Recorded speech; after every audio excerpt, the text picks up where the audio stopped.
We're in the community of Ken-Gar, which is located in Kensington, Maryland. The Ken is for Kensington, and the Gar is for Garrett Park because it's situated between the two.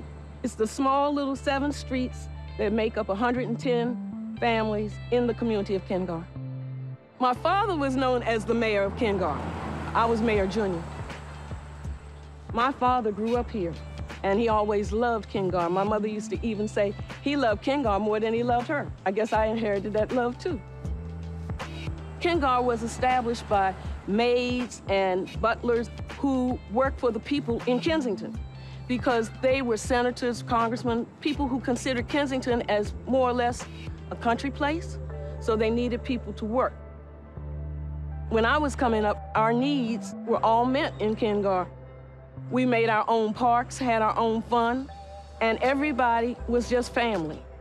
Even though I don't live in Ken-Gar anymore, I still feel like I am part of Ken-Gar. We are standing in front of a mural that was commissioned by the town of Kensington in tribute to the community of Ken-Gar, which was started a couple of years before Kensington.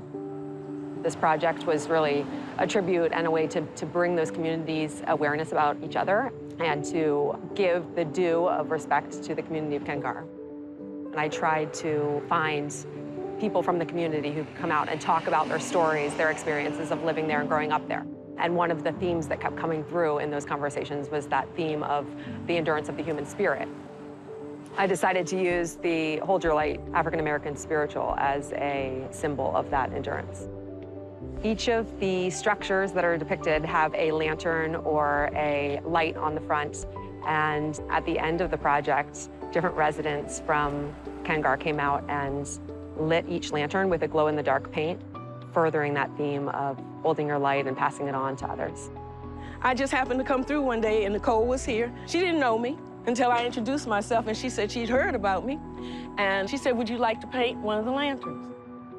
It's a good thing to connect the town and Ken-Gar together as a community.